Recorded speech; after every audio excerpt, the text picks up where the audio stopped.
Shri Venkateswara gold తాకట్టులో ఉన్న మీ బంగారాన్ని విడిపించి కొనబడును.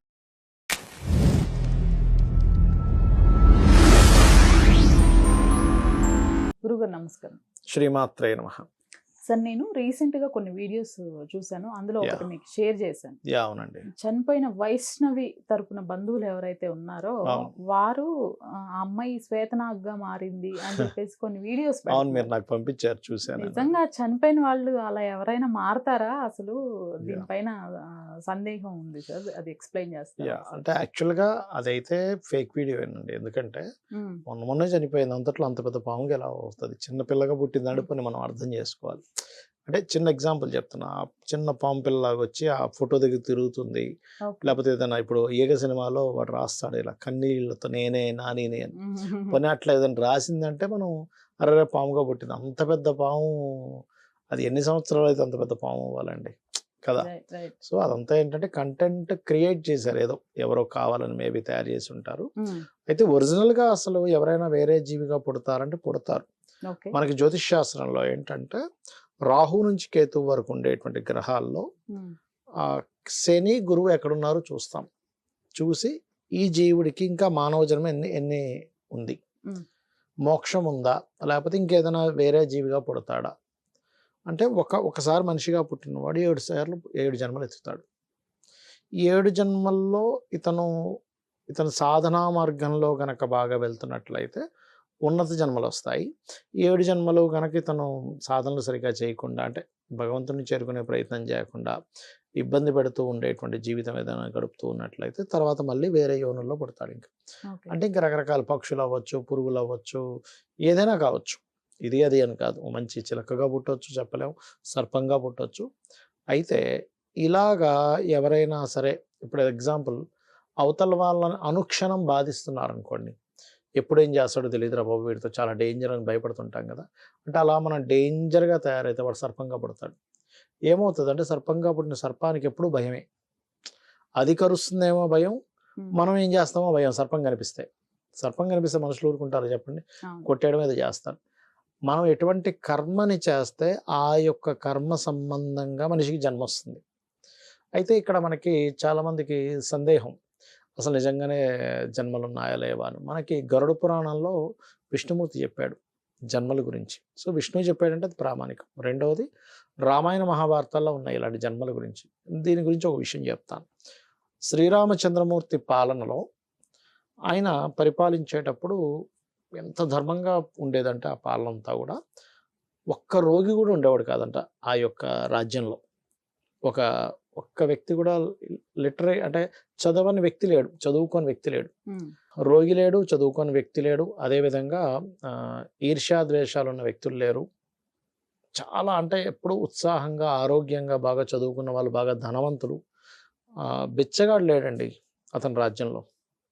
అంటే ఎంత చక్కటి రాజ్యం చూడండి.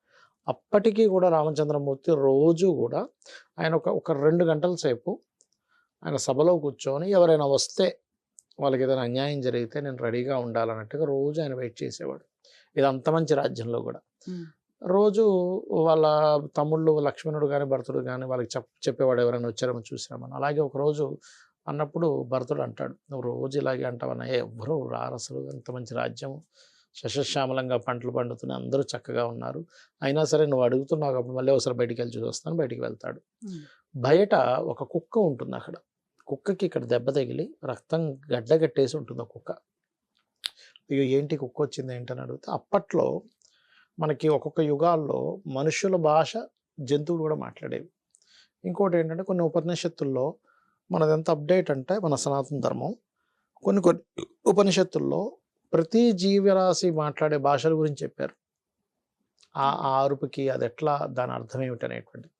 ఆ రకంగా ఆ కుక్క వచ్చి చెప్తుంది, నన్ను అకారణంగా నేను ఏమీ చేయకపోయినా ఒకటి నన్ను రాయితో కొట్టాడు, సో నా తప్పేమీ లేదు కాబట్టి వాడికి శిక్ష పడాలి. అంటే సరే నువ్వు లోపలికి రా అంటాడు.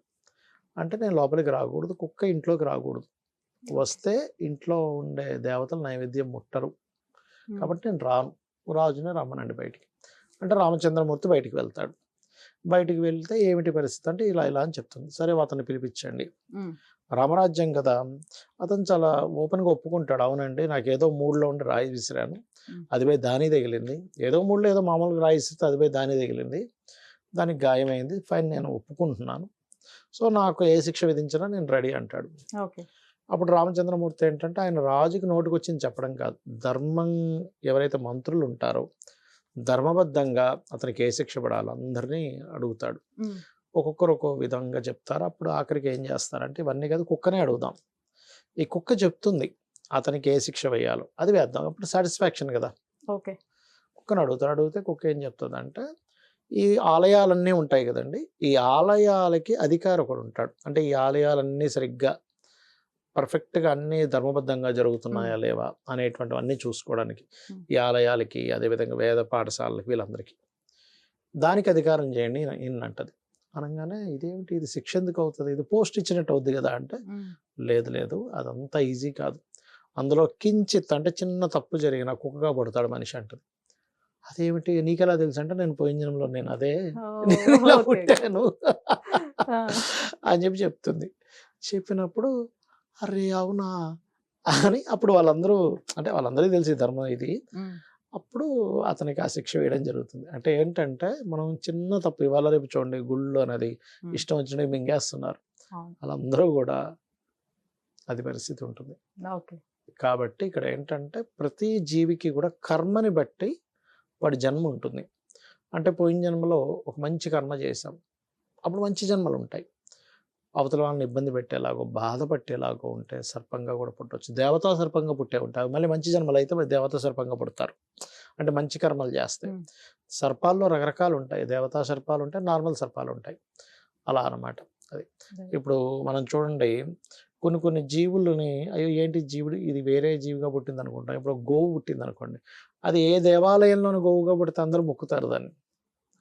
కుక్కగా పుట్టినా కూడా అది ఒక గొప్పవాడి ఇంట్లో పుడితే దానికి అసలు రాజభోగం ఉంటుంది, అవునా కదా.